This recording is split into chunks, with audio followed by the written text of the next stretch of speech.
Jazz. Yay. Hey, everybody, and welcome to episode 30, if you can believe it, of the Insiders on Real Estate and Marketing. My name is Sandy Hibbert. I'm your host, and this is my co-host, Mr. Mark Miller. Good afternoon. How you doing? Doing good. Good. So I'm really stoked about today. Mark and I are going to dive into a subject that, quite frankly, we are all avoiding this summer, and that is productivity. How to get your productivity up and how to prepare for fourth quarter in 2023. Yep. I mean, I know we'd all rather be at the pool. It is so hot. So we got to figure out, what we can do to get yourselves motivated toward working on marketing initiatives and working on your business for fourth quarter. It's time, guys. It's time. So first of all, though, I do want to thank our sponsor, Secured Title of Texas. Mark is president over there. They are expanding. They're busy. And if you are a real estate professional and you're looking for a title partner that has grassroots right here in Dallas, that is giving back, that is supporting charities, that has leadership that actually gets hands-on in the business, that has a professional staff that can fight for you and get you to the closing table successfully, and add on top of all that, that has over 70 years experience in title, Secured Title of Texas. So check them out, Secured Title TX. Call Mark, visit the website, and check them out. You won't be sorry. I know that for sure. So Mark reached out to me. He said, I think we need to talk about productivity. So we're going to let him jump into this today and talk a little bit about what he's experiencing down in the trenches right now in this market. And then we're going to jump over to 10 plays, 10 marketing initiatives, 10 things that you need to be putting on your list to help you with fourth quarter and preparing for next year. So, Mark? Cool. Well, I think the best thing to do is set the playing field, if you will. Set it, yeah. I loved your post, by the way, that you posted this morning that kind of woke me up when I saw it, so. And I got a lot of good interaction off of that. And sometimes you do that also to get some validation of what I'm seeing anyhow. But no surprise, interest rate environment is rising. And finally, in an interesting way, inventory is growing. But inflation fears, I think, are probably contributing more than rising interest rates to a tipping point in the transactional side. So what I'm hearing in the feedback is that I've got, congratulations on your new listing. Wonderful, but I have no showings.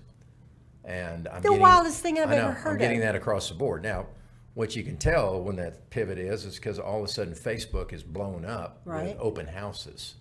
Well, when's the last time you really saw open houses advertised? It's like, what a concept. Everybody's is advertising that. And then you're having, price adjustments on top of that. Frances Kwan, I'll give her credit for it. Excellent professional in our industry, but she gave me a 7-day look back. And there was almost 3,800 new listings in the last 7 days in the metro. Metroplex area. 707 back on market and almost 4,000 with price declines.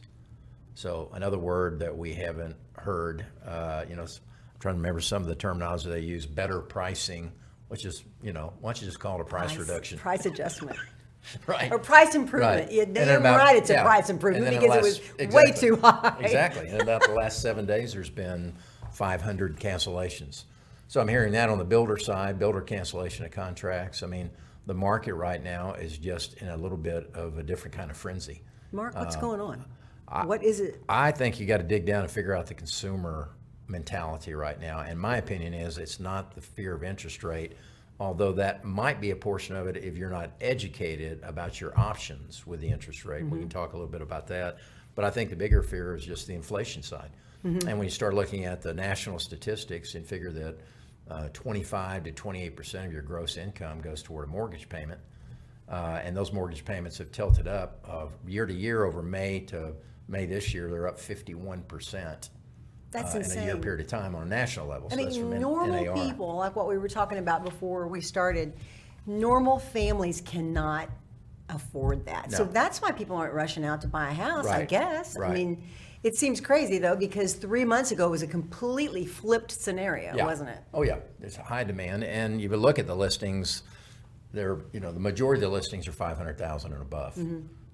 There is certainly a presence of listings that are 250 to 4, but those are much more limited than the higher end luxury homes that we might say to that side. So, Right. so we've got all of a sudden a spike in inventory, but a decline in transactional side.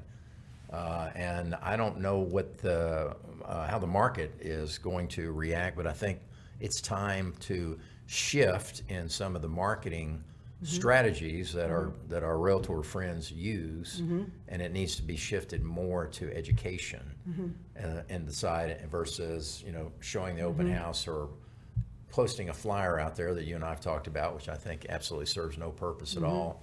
Right now, people really don't care where the lakes are. They probably pretty well know that, but they don't need the lake flyer. They need to know, what can I qualify for? Right. And if 30 years going up and it's only at 5.5%, then and they get a little flinchy on that. Well, what's the basis points difference to go into an ARM and do a 5, 7, or 10-year? So not ARM only on a 30-year? realtors, but lenders.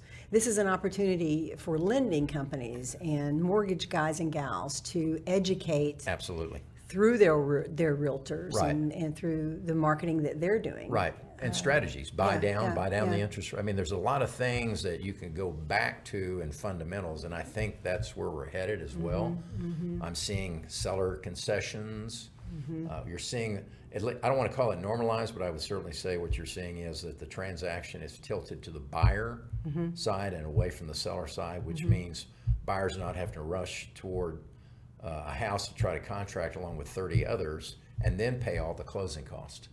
That's tilting back the other direction now. That's a very good point. Yeah, Because so- it has been a seller's market. Absolutely, 100%. Yeah. And it's crazy because the seller's market yields where they normally would pay for closing costs, they're not. Where they normally pay for a home warranty, they're not. It's Where they been very normally lopsided. when they normally would get an inspection, they don't. I mean, those are fundamentals of a real estate acquisition. I think have gone out Yeah.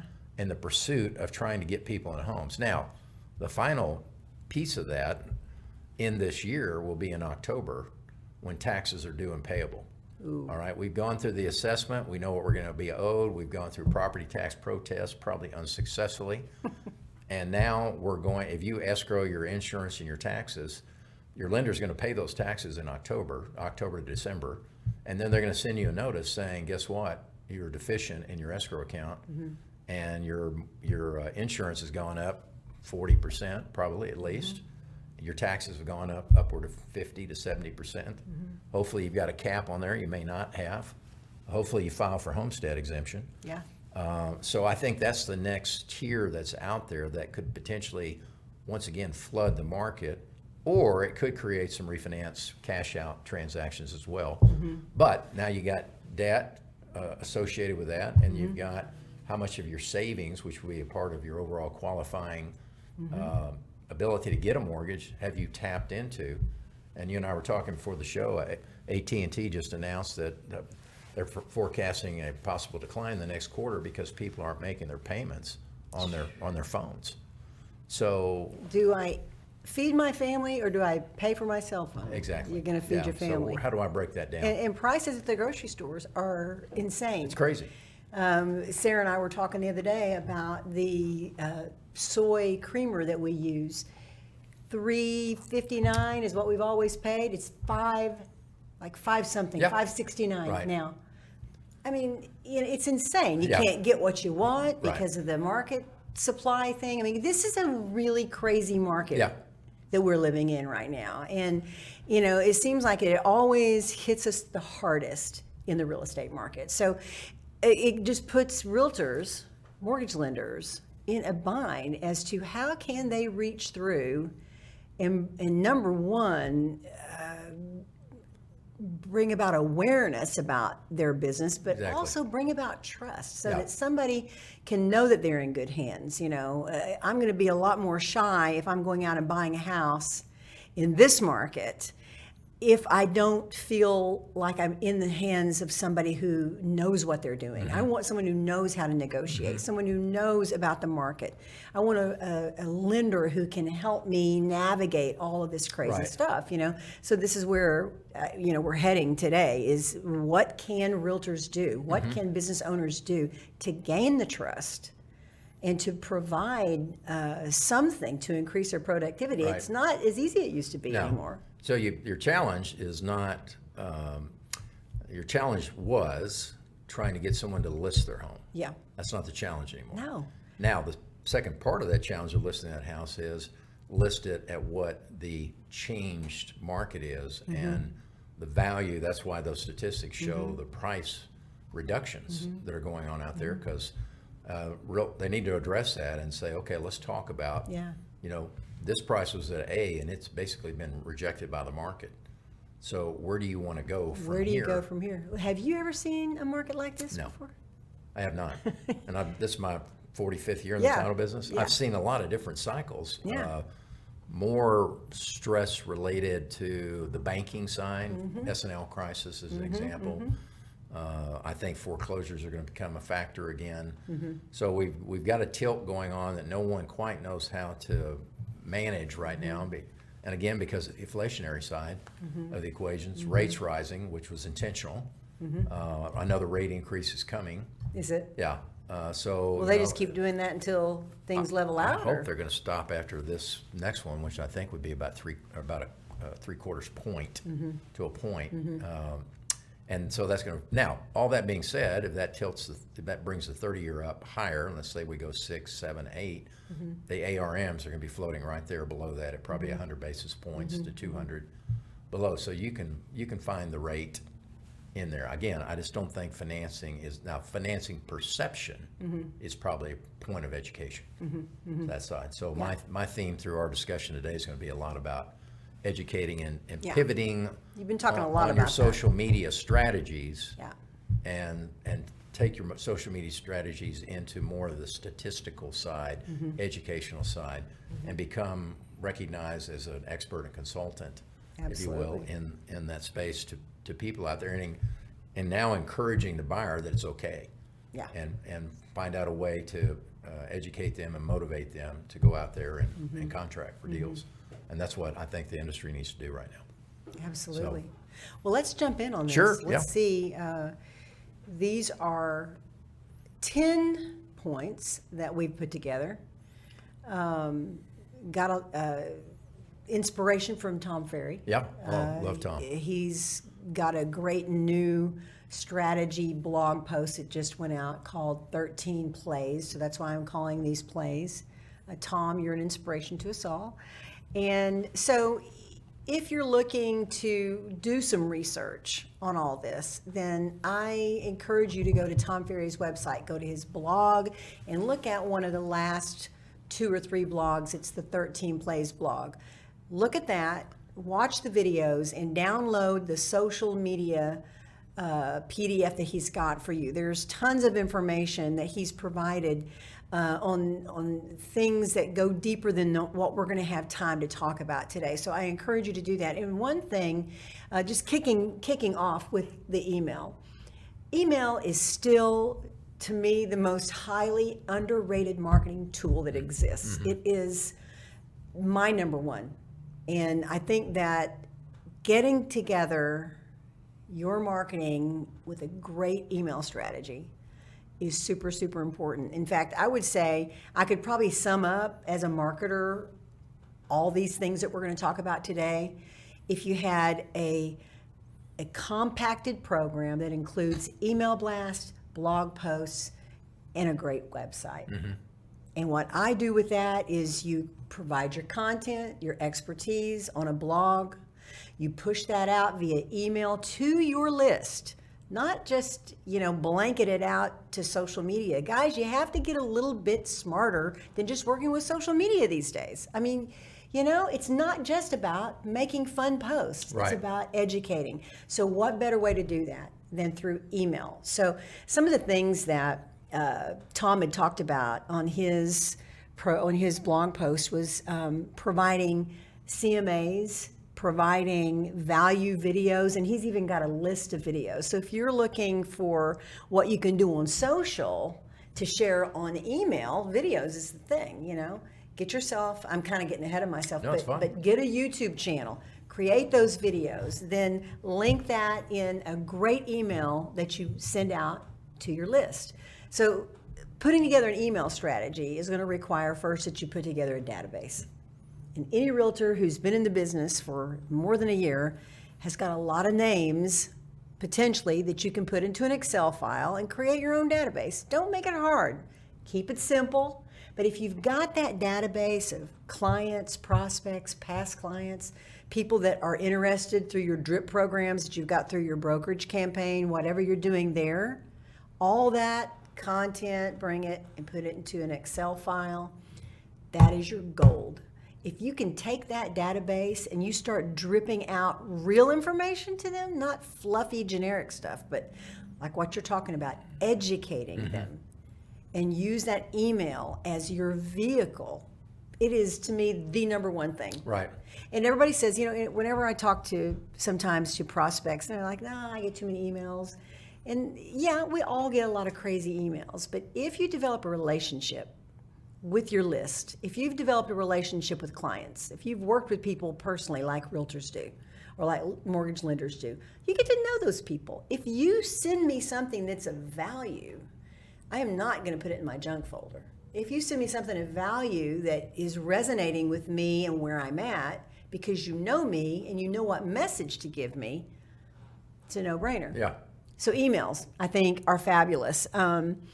Value videos, weekly recaps. Think mobile. So you want to make sure that your emails are readable on your phone. You want to make sure that the links work. You want to make sure that the videos are formatted correctly. There's a lot of things you need to keep in mind.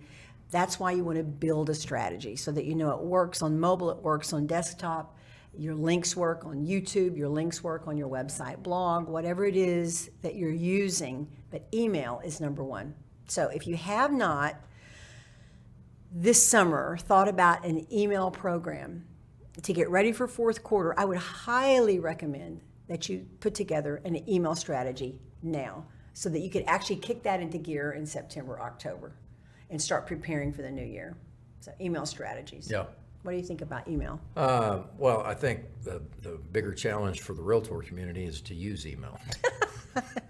I think we, you know, our Indeed. communication from a title company standpoint to the agent is almost, I'd say, close to 90% by text and critical communication side. So Right. they're not.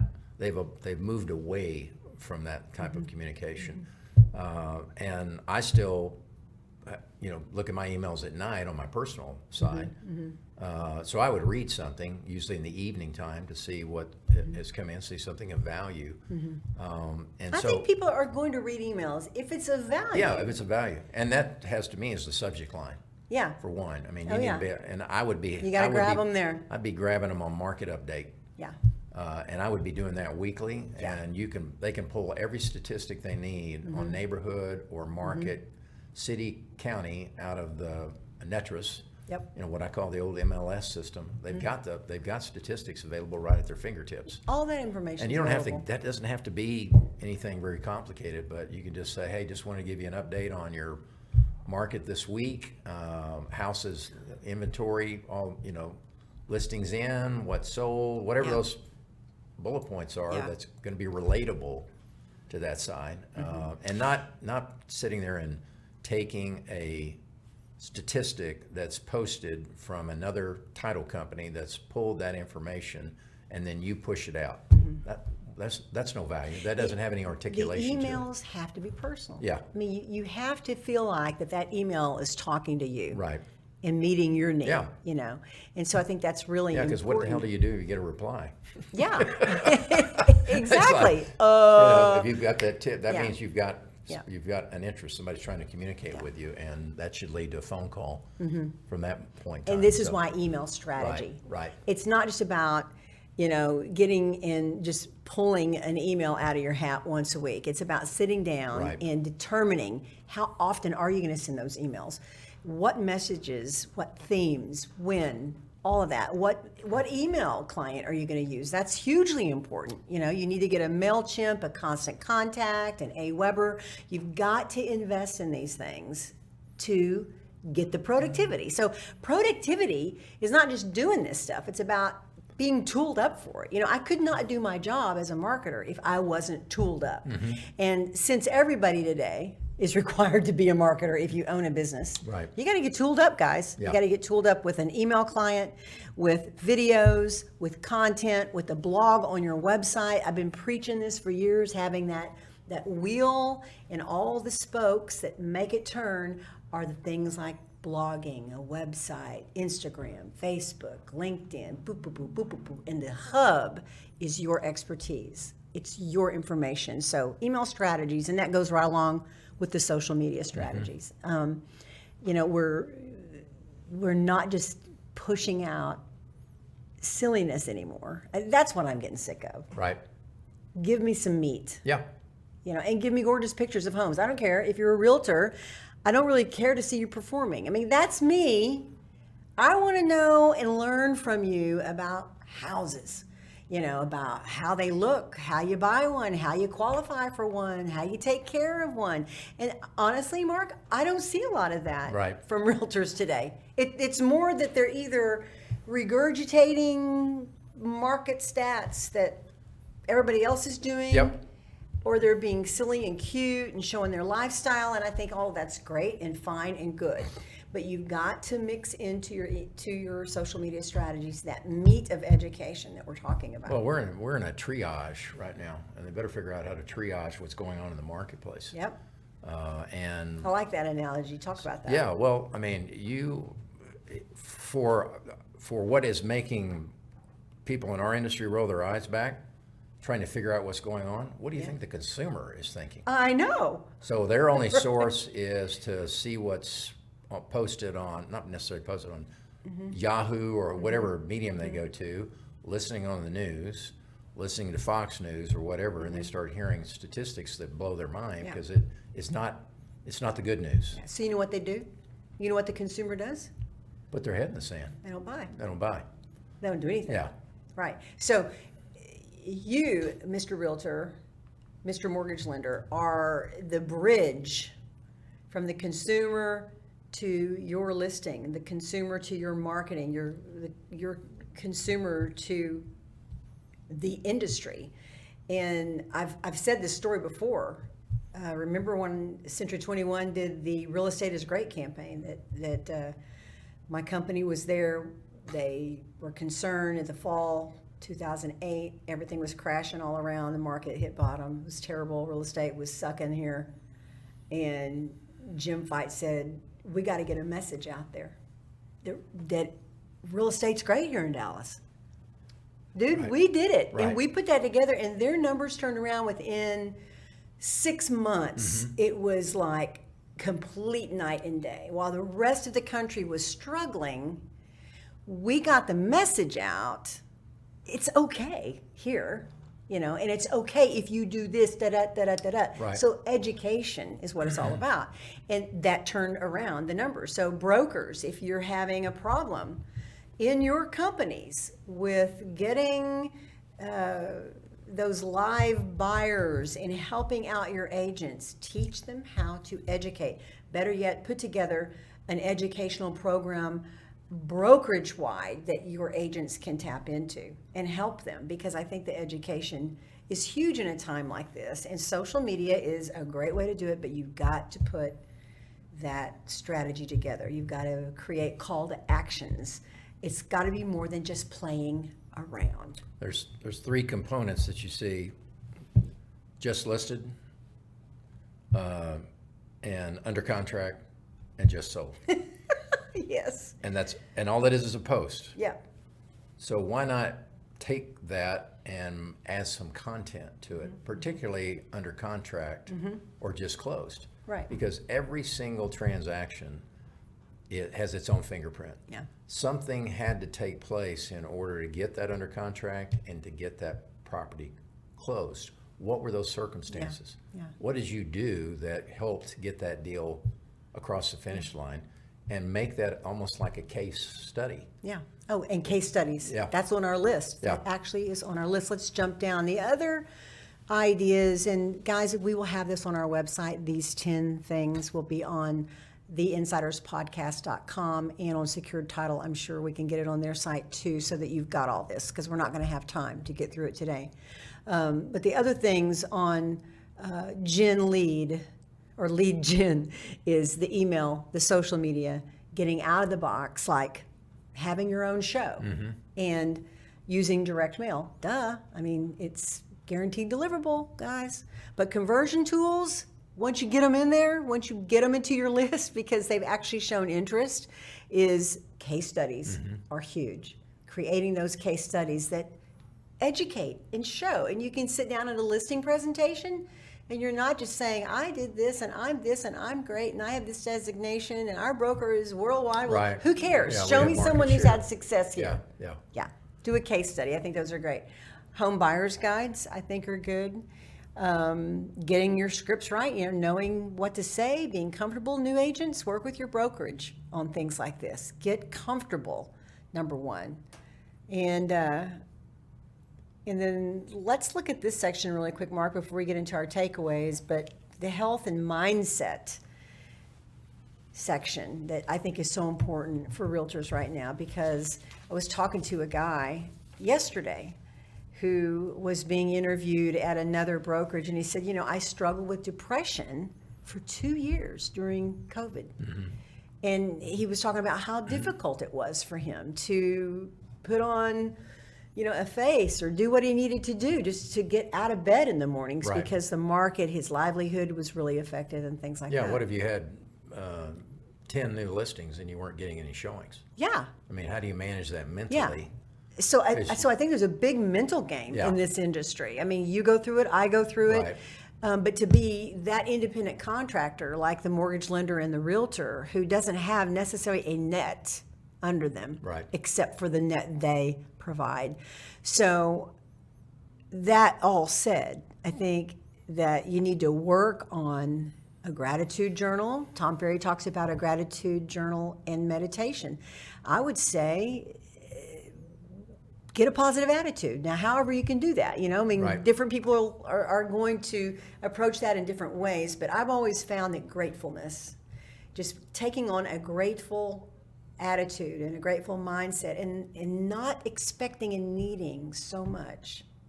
Now that's easy to say, I'm who I am, I'm my age, I've gone through life and I've gone through, building companies and careers and needing money. And here I am though, and I got a little wisdom to share. And I'm going to tell you that all of it ain't so great. What's most important is what you got to remember: family, your mental health, your own health, your own joy. And if you can create an atmosphere for yourself on a daily basis where you're meditating, praying, reading a book that encourages you, talking to a coach, maybe you need a life coach. There's so many ways that you can tap into creating a better mental health outlook for yourself. And top of the chart is clean up your diet and exercise. Oh, yeah, I was going to say. If you're eating crappy foods and you're not moving your body, you're going to get depressed. Well, if you're not doing anything else, get up in the morning and take a cup of coffee and go for a 2-mile walk. Absolutely. Just get out and breathe and see and Absolutely. find a place, White Rock Lake, wherever it may be. Yeah. Walk around and just kind of let all that thought flow in a way that you're active. Your heart's good for your heart, good for your body, good for your mind. And It's so important. This is a good time for reset. It is. For people, and that's what I'd be focused on, is resetting. What can I do to improve overall? Because they're going to need a whole nother level of stamina that is going to be required of this environment that we're in compared to where they've been, which has been the race to the contract, trying to beat everybody else to get that house. And this is going to require a lot more mental strength to figure out the right strategies to approach this marketplace. Because it's now the buyer that they have to figure out how to get motivated. It's not the seller. The seller is motivated now themselves out of fear. Because their fear is, I've lost the top of the mountain that everybody was getting, and now I'm going to throw mine in there, and then their agent's got to come back and say, okay, strategically, we need to talk about that. Now, factually, here's the data, and here's what's happening in the marketplace, and educate, develop a strategy. But as Tom was saying, you got to say, that was then, this is now. Absolutely. And you can't be afraid of that. You cannot. Because what's going to be the end result? 4,000 price reductions. So I think you have to be ready to roll So with what's it. the wasted time of that? If I list a property to get the listing and I know it's 50,000 or 100,000 over market now, then how much time have I wasted having that into the marketplace on first view where everybody says that's overpriced? It's not the market today. So I think there's a consultation side with the seller, and then there's an education side with the buyer. And if I was a realtor, I'd be working with my lender partners. Yeah. Saying, okay, let's put together some educational side on financing in today's environment. Okay. And what are the new tools that we have available to us? That's good. Because statistically, what I was reading today is the ARM programs, adjustable rate mortgages, are coming fully into play now. So, And that scares me a little bit. well, I've had them on properties that I've owned, and they're amortized on 30 years. What gets down to it is, what is your expected timeline in the house that you're buying? Are you planning on being there 30 years? What's the average turn time? Less than 10, probably. So don't be fearful of that. And those rates, and then it depends on what the index they tie to, but Yeah. those rates are going to be. So it's a valid solution. It's a valid solution Yeah. to that side. So, and then again, on part of that education, get in there and start reading. There's so much good content out there right now There about really what's is. happening. And then send somebody that's thinking about buying a house, and send them information. Say, hey, this article I thought might be of interest to you, associated with where we are as a market right now, Right. where the purchasing indexes are, and that type of thing. Yeah. Again, just try to level down what might be the anxieties, concerns about the inflation. Real estate is still the best investment that you could make. I mean, It how is. much equity have people got in their properties over the last 5 to 10 years? It's been mind-blowing. Yeah. Yeah. So- So talk about your 3 takeaways. Sure. I think you're right there. But Yeah, this that's has been fine. such a great conversation, Yeah. but we've run out of time. Yeah, And like I that's- said, we will have all this information on our website for you to download and to look at. But what do you want to drive home? I want to drive home education. That's what the main, the education is educating the consumer on a statistical basis. Okay. Give them numbers Okay. and information that helps them take the anxiety out of the buy-sell side. Educate the seller on what should be the right list price in order to sell the property. Educate on understanding the financing options that are now coming to surface that haven't been a concern because you've been at a 30-year at 2%, and now you're at 5.5, moving Right. upward to that side. And then for you as a realtor, I would be taking this moment in time to go back and look and see what designations should I be focused on for what the future is looking like. That's either in the senior side. I would personally be seeking designation on whatever the category they call it, but in essence, divorce. Because that category is far-reaching and wide, and all of these stresses that we're talking about environmentally are resulting in greater and greater issues to family and that type of thing, and that's a space that I think is untapped. Yeah. To be able to assist people in family practice to help their clients through the issues of divorce and households and equity and things of that nature. But every one of those just says the same thing: educate yourself and educate your clientele. Excellent. For me, I think, of course, mine's going to be marketing. Easy to say, broad subject. How do you do it? How do you do it successfully? So let me just leave you with these 3 things. Number 1, it's so important to be consistent. So with an email strategy, with a social media strategy, put together a strategy that you can live with, that you can accomplish. Don't go so crazy or buy into something that's so expensive that after 2 months you're taxed, you can't do it. All right. So consistency is the key. If you start with a strategic email program right now, if you kick that into gear next week, you've got just a number of weeks before the new year, and it takes time. So don't delay. Number 2, consistency. Number 2, don't delay. Get started right now. And number 3, I think it's really important. I'm going to piggyback on Mark, that you provide content that educates. And everybody's in the business because you're good at something, because you're good at it. If you're a successful producer on the mortgage side or on the realtor side, you are because you're good at something. So take a minute to access that within yourself and make an opportunity for you to share that knowledge via a blog, via email blasts, via social media posts.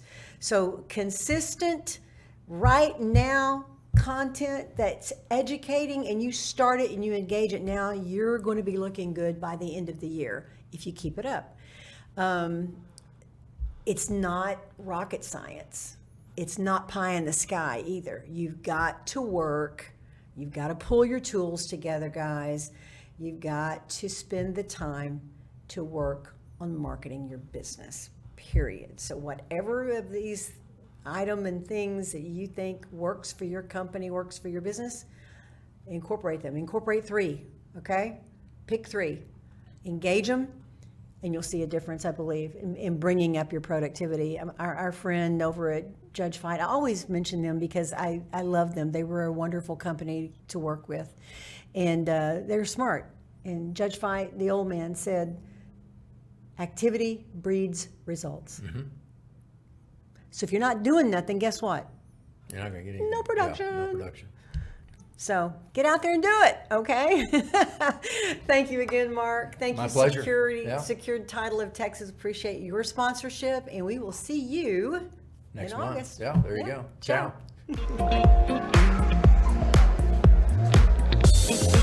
Ciao.